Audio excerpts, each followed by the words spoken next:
பிரியமானவர்களே, புதிய மாத வாக்குத்தத்தத்தோடு உங்களை சந்திப்பதில் மிகுந்த சந்தோஷம்.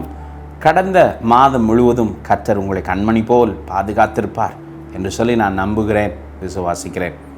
கர்த்தர் சொன்ன வாக்குத்தத்தத்தின்படி ஜனங்களை வழி நடத்தினார் என்று சொல்லி அநேகம் பேர் சாட்சியாய் என்னிடத்தில் பகிர்ந்து கொண்டீர்கள். அதற்காக நான் கர்த்தரை ஸ்தோத்தரிக்கிறேன். கடந்த மாதத்தில் கர்த்தர் செய்த ஒரு சில அற்புதங்களை பகிர்ந்து கொள்ள வேண்டியது மிக அவசியம். நான் ஏற்கனவே ஒரு சகோதரனை குறித்து நான் உங்களிடத்தில் சொல்லிக் கொண்டிருக்கிறேன். கோயம்புத்தூர் பகுதியிலிருந்து சகோதரன் அவர்களுடைய சொத்துக்கள் விற்று தீர்க்க வேண்டும். அதில் ஒரு சில டாக்குமெண்ட்டுகள் சரியான விதத்தில் அமையவில்லை. எங்களுக்காக ஜெபியுங்கள் என்று சொல்லி தொடர்ந்து கேட்டுக்கொண்டிருந்தார்கள். அவர்களுக்காக நாங்கள் ஜெபித்தோம். கர்த்தர் கடந்த மாதத்தில் அவர்கள் விரும்பினபடி முழுமையாக அந்த காரியத்தில் ஒரு ஜெயத்தை கர்த்தர் தந்தார். அதற்காக கர்த்தரை ஸ்தோத்திரிக்கிறோம்.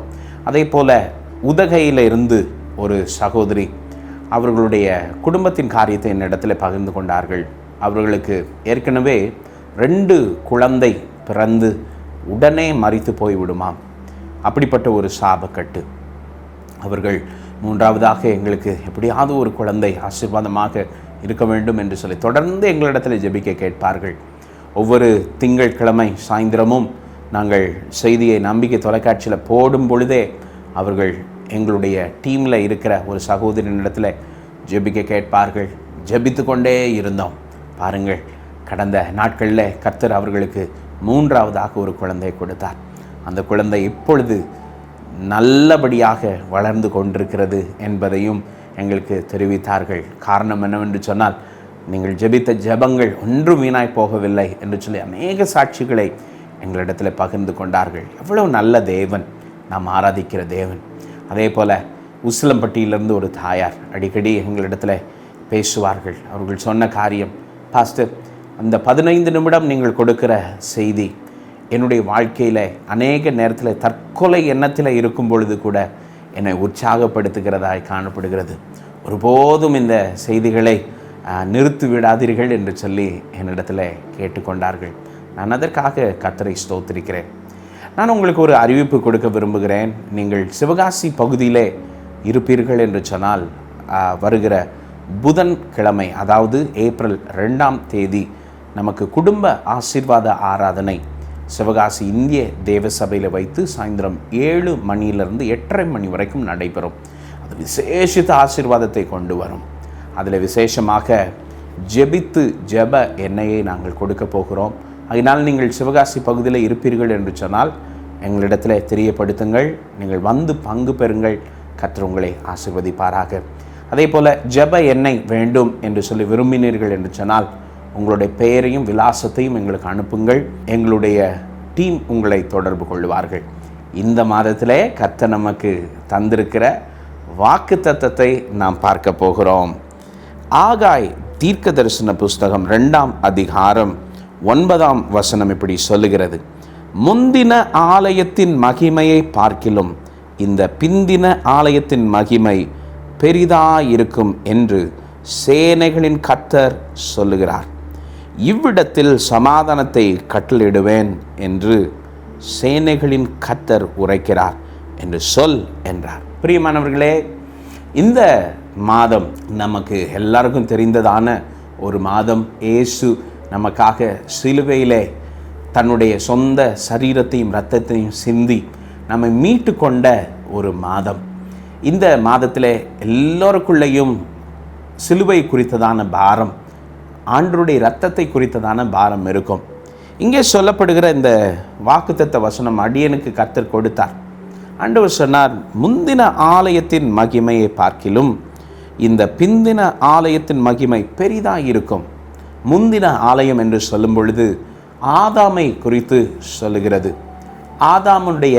ஆதாம் ஏவாளினுடைய மீறுதலின் நிமித்தம் இழந்து போன மகிமையை பிந்தின ஆலயமாகிய இயேசுவின் மூலமாக, அவர் சிந்தின இரத்தத்தின் மூலமாக நாம் மீண்டுமாய் பெற்று கொண்டிருக்கிறோம் என்பதை நினைக்கும் பொழுது மிகுந்த ஆசீர்வாதம்.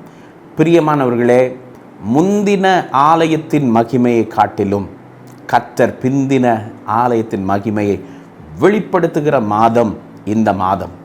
இந்த மாதத்திலே நம்முடைய கிரியைகளை வைத்து அல்ல, இயேசுனுடைய அன்பின் மூலமாக, அவர் சிந்தின இரத்தத்தின் மூலமாக நமக்கு மகிமையும் ஆசீர்வாதமும் கிடைக்கப் போகிறது. பாருங்கள், பழைய ஏற்பாட்டு காலத்தில், பழைய உடன்படிக்கையில் ஒரு மனுஷன் எவ்வளவு தன்னை 10 கட்டளைகளுக்குள்ளாக தன்னை பாதுகாத்து கொள்ளுகிறானோ அவனுக்குள்ளே ஒரு நம்பிக்கை இருக்கும், பரலோகத்துக்கு போகலாம் என்று சொல்லி.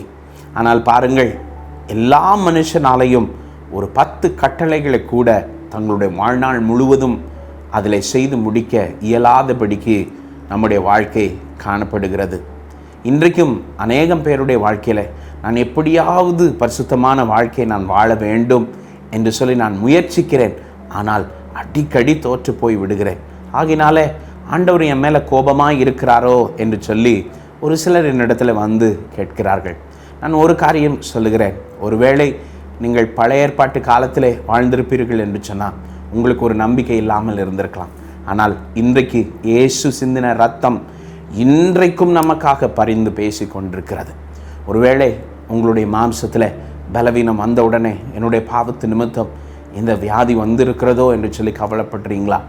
இன்றைக்கு நீங்கள் செய்ய வேண்டிய ஒரே ஒரு காரியம், இயேசுனுடைய இரத்தத்தினாலே நான் முழுமையாக கழுவப்பட்டிருக்கிறேன் என்று சொல்லி பிந்தின ஆலயமாகிய இயேசுவின் இரத்தத்தை நீங்கள் திரும்ப திரும்ப அறிக்கை செய்து பாருங்கள்.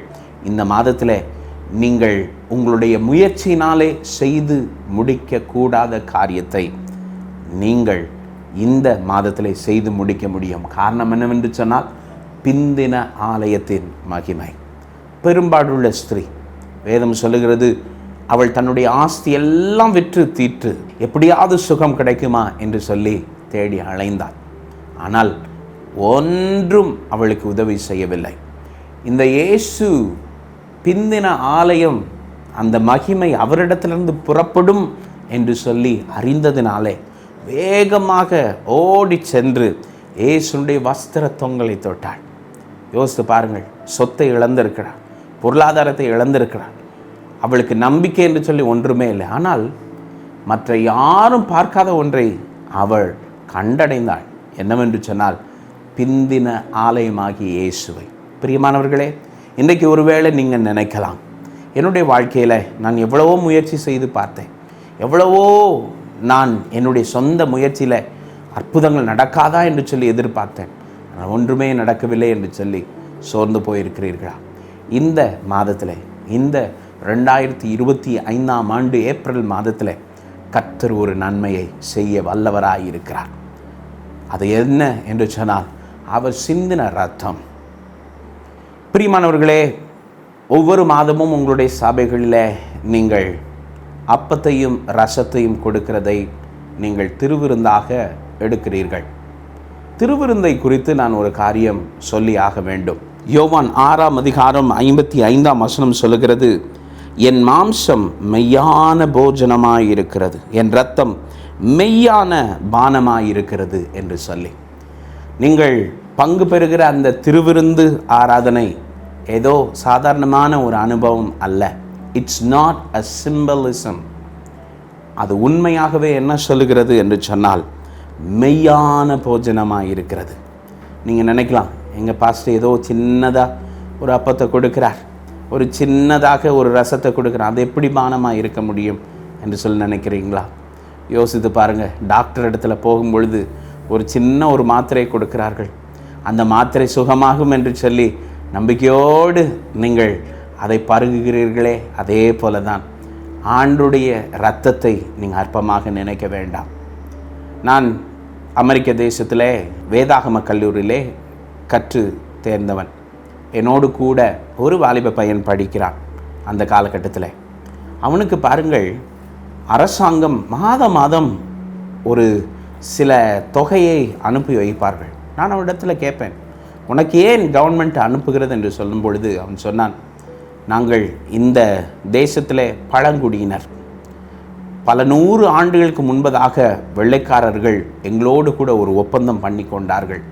என்ன ஒப்பந்தம் என்று சொன்னால், உங்களுடைய தலைமுறைக்கும் அடுத்து வருகிற எல்லா தலைமுறைக்கும் இலவசமான படிப்பையும் இலவசமாக ஒரு சில பொருளாதார உதவியும் நாங்கள் செய்வோம் என்று சொல்லி பல 100 ஆண்டுகளுக்கு முன்பதாக அவர்கள் ஏற்படுத்தின அந்த உடன்படிக்கையவே மனுஷன் பாதுகாப்பான் என்று சொன்னால், நம் தேவாதி தேவன் இரத்தத்தின் மூலமாக அவர் ஏற்படுத்தின உடன்படிக்கையை நிறைவேற்ற வல்லவராயிருக்கிறார். காரணம் என்ன? அவருடைய பிந்தின ஆலயத்தின் மகிமை வெளிப்பட வேண்டும். இன்றைக்கு நீங்களும் நானும் பிந்தின ஆலயத்தில் பங்குள்ளவர்களாயிருக்கிறோம்.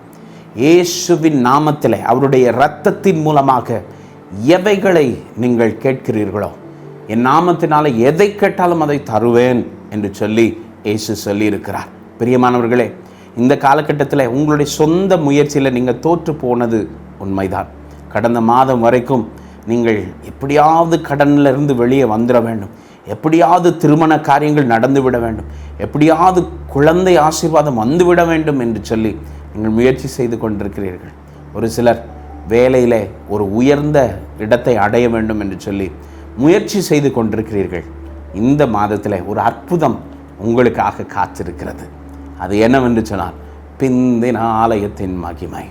பிரியமானவர்களே, இந்த மாதத்தில் நீங்கள் ஜெபிக்கும் பொழுது, ஆண்டவரே, உம்முடைய இரத்தத்தினாலே நான் கழுவப்பட்டவன், உம்முடைய இரத்தத்தினால் நான் புதுப்பிக்கப்பட்டவன், என்னுடைய குடும்பமும் என்னுடைய வாழ்க்கையும் உம்முடைய இரத்தத்தின் மூலமாக புதிதாய் மாறியிருக்கிறது. இயேசு கிறிஸ்துவினாலே ஒரு மனுஷன் அவருடைய இரத்தத்தினாலே கழுவப்படுவான் என்று சொன்னால் அவன் புது சிருஷ்டியாக மாறுகிறான். இயேசுவினுடைய ஒரு விசேஷம் என்னவென்று சொன்னால், நீங்கள் நேற்றைய தினம் வரைக்கும் செய்திருந்த பாவத்தையும் கூட ஆண்டவரிடத்தில், ஆண்டவரே என்னை மன்னியும் என்று சொல்லி மனதார கேட்டு அந்த பாவத்திலிருந்து முற்றிலுமாக நீங்கள் விலகி இருப்பீர்கள் என்று சொன்னால் அவர் மன்னிக்க நல்ல தேவனாக இருக்கிறார். பிரியமானவர்களே, இந்த மாதத்தில் அவருடைய பாவ மன்னிப்பு எதையெல்லாம் கொண்டு வர முடியும் என்று சொன்னால், முதலாவதாக கோபாக்கினையிலிருந்து, கர்த்தருடைய கோபாக்கினையிலிருந்து உங்களை விலக்கி பாதுகாக்கும். இரண்டாவதாக அவருடைய இரத்தம் உங்களுக்கு நித்திய ஜீவனை கொடுக்க முடியும். மூன்றாவதாக அவருடைய இரத்தம் உங்களுடைய வாழ்க்கையில் நீங்கள் செய்யக்கூடாத காரியங்களை உங்களுக்காக அவருடைய இரத்தம் செய்து முடிக்கும். இந்த உலகத்தில் பாருங்கள், அடுத்த 2 மாதமும் நீங்கள் ஆங்காங்கே பார்க்க முடியும். ஜனங்கள் தங்களுடைய இரத்தத்தை கூட பலியாக கொடுக்கும்படியாக அவர்கள் தங்களுடைய முதுகுகளிலே கொக்கியை போட்டு தூக்குகிற காட்சிகளை கூட நீங்கள் பார்க்க முடியும். அதன் மத்தியிலே நீங்கள் தைரியமாக சொல்ல முடியும், கர்த்தர் எனக்காக சிலுவையிலே ரத்தம் சிந்தி விட்டார். நான் சிந்த வேண்டிய அவசியமில்லை, நான் பாடுபட வேண்டிய அவசியமில்லை. எனக்காக ஆசீர்வாதத்தையும் ஐஸ்வர்யத்தையும் வைத்திருக்கிறார். எதற்காக கர்த்தர் உங்களை ஆசீர்வதிக்க வேண்டும்? எதற்காக உங்களுடைய வியாதியிலிருந்து சுகம் கொடுக்க வேண்டும் என்று சொல்லி நீங்கள் கேட்கலாம்.